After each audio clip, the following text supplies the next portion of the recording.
What's poppin'? We got the house history class, man. Happy Corona break, y'all. You know what it is. Go ahead, like and subscribe to the channel. This is where you finna learn about the history. You feel me? Tune in. Straight like that.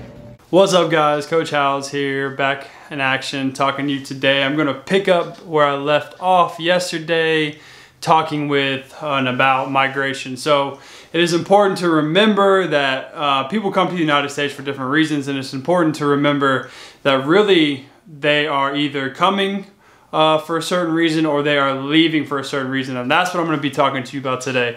So the thing I'm going to be talking to you about today is things called push and pull factors. So this may be a really easy concept because it is exactly what it sounds like. A push factor are things that push you away, so things that push you to leave a country, and a pull factor is something that is going to pull you into the country, right? So there are three types of push and pull factors that I'm going to talk to you about today, and I'm just going straight off of your PowerPoint that I have off to my side here. And the three major types are going to be your political, your environmental, and your economic, okay? And I'm going to go through all three of those to make sure that you're all on the same page and to make sure that you fully understand kind of what these are and why these people would be moving for these reasons. So if I go to the next slide. Okay, so the first one that is going to pop up for you is going to be your economic push and pull factor. So it's important that you remember that the number one reason why people migrate is due to economic reasons. If you are not from Georgia, my parents are not from Georgia.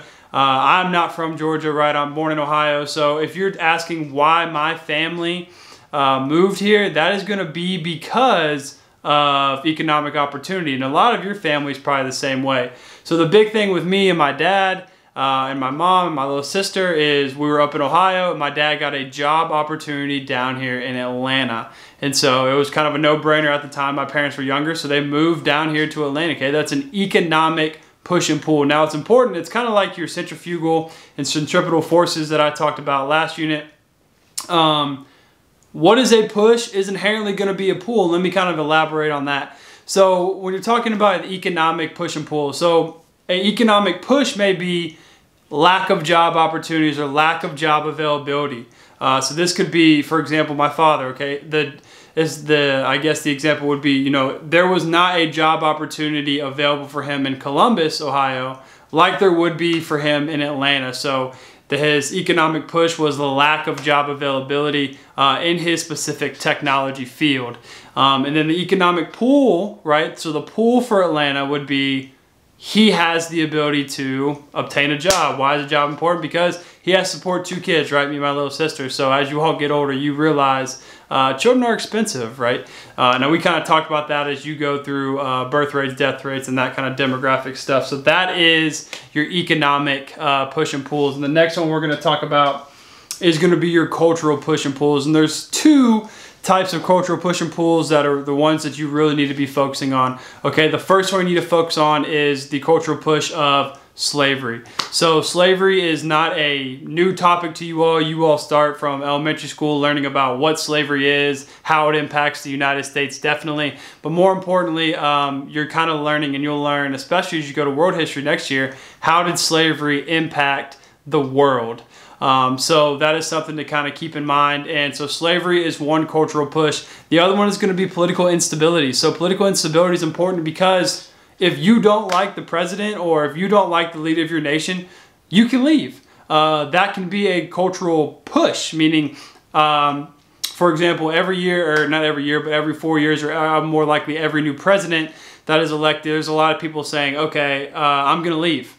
And I'm going to go somewhere else because they don't like the political aspect that is going on in the United States. Well, they're more than welcome to do that. And that is a cultural push. What would be a cultural pull? And the United States has a lot of these cultural pulls is, you know, a country is offering you something that your other country is not. So for example, a lot of people come from these Middle Eastern countries or countries where they may not have as much freedom as you're allowed to have, or I guess opportunity for freedom that you're allowed to have in the United States. So people come to the United States to obtain that freedom, right?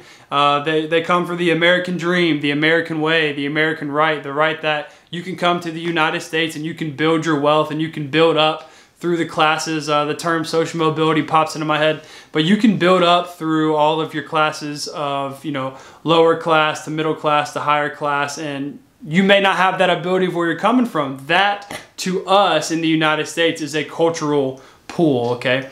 And then the final thing that I'm going to talk to you about is environmental push and pull factors. So environmental push and pull factors are going to be things such as, you know, maybe if you, let's say you live in Florida.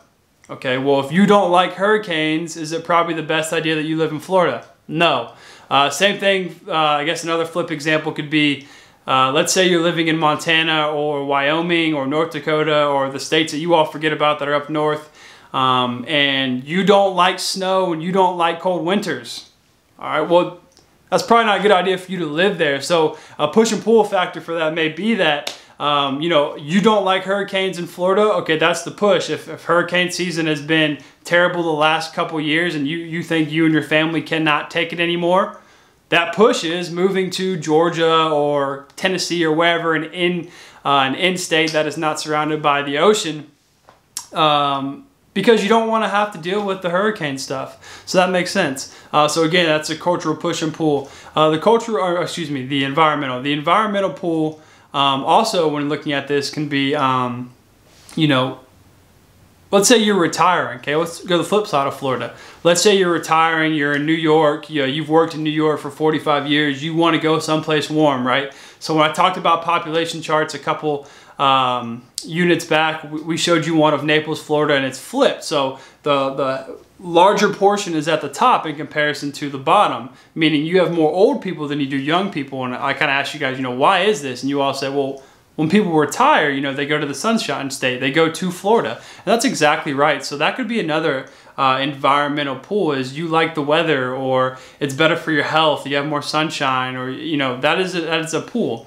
And so if you know those three push and pulls of environmental, cultural, and economic, you're solid. You've checked off all your boxes for today. You guys have been doing great keeping up with your Schoolology stuff. You've been doing great with the reminds. You've been doing great. A lot of you watched the first video, which is fantastic. So let's make sure we're continuing to do that. And if you guys have any questions or things you just want to run by me, if you just want to say, hey, what's up? You want to talk about your break? Please reach out. I hope you all are doing well. I hope you all are staying safe, and I hope that this thing gets a lot better quickly so that we can get back in the classroom. So until next time, I'll talk to you later. Thanks for watching History with House. Don't forget to like, comment, and subscribe.